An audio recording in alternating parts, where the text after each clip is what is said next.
Hello and welcome to my 5-minute PD update. So back in September, I gave a lunch and learn at 3 different lunches to approximately 32 total people. It was a 25-minute presentation each time, and I think it really well. So I'm going to show you some clips from my presentation. So I want to apologize in advance because they were recorded vertically. Here they are. I think that even if you're not planning on flipping a whole class, I think if you think about the things that you say over and over and over again to your students, and you're like, I've said this once, I've said it a million times, okay? You can make a video of yourself doing it, and then rather than having to repeat yourself over and over again, you can say, hey, go watch that video. I've explained it already 100 times. And so just think about the things that you have to repeat about and maybe try making a video. You want to make the videos as short as possible because if it's too long, they're not going to watch it. So if you're having someone else's videos, then they're going to have extra stuff that you don't want necessarily. And so if you can tailor it to your own, it definitely helps with mine. Yeah. So you said you don't want to make it too long. Yes. But what is your range of time would you suggest? My max time is 10 minutes. Okay. So that's my goal. I try around 7, most of them are around 7 or 8 minutes. Yes. And the shortest I think is like 5 minutes. Because you're trying to like get the lesson in. But when you're not teaching it like you would normally teach it, because normally you pause, you wait for them to write it down, you pause and say, okay, what do we think? What are our questions? And you don't do that. It's just, this is the information, this is what I want you to know. And you try to get through the material as fast as possible. Because they can pause it, write down things, go back, reverse, repeat it, but that's all on them, on the technology side. Yeah. So, yeah. Do you give direction on how to do taking notes? Yes, so the first like 4 videos we did in class.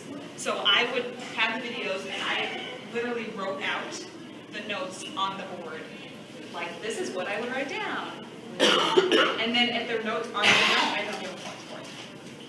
So they need to have their notes written down because that's their home grade.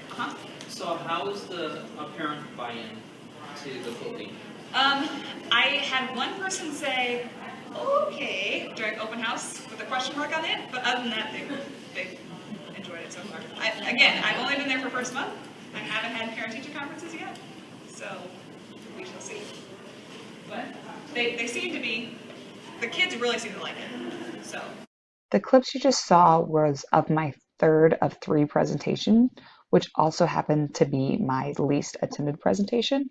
However, there were 3 rows of tables, and that middle row they left empty so that way you could see me in the recording, but there were people on either side of those middle empty tables. There were 19 people who took my survey, and there were 5 people who said they were really interested in getting some more assistance with flipped learning. I've recently emailed these 5 people to see what could be the best way to move forward in continuing our education and our development in flipped learning classrooms. And so the first would be just one-on-one assistance with me as someone who is currently doing it, someone who could introduce them into the nitty-gritty details of how to start and how to introduce it to your students. The second way would just be to get us in contact with each other, to start kind of an email chain of, hey, this is what I'm doing, what are you doing, to open those lines of communication. And the third way is to start a critical friends group, which we've been learning about in this class, and I think would be really beneficial for everyone who's using the same types of learning, but from different subject areas. I think that's something where you could go and it would be very easy to implement because you could show a video and say, okay, what do you see? What do you wonder? How do you think you can improve the video without focusing on the content?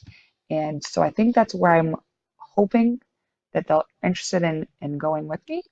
But that's my update and we'll see how it goes.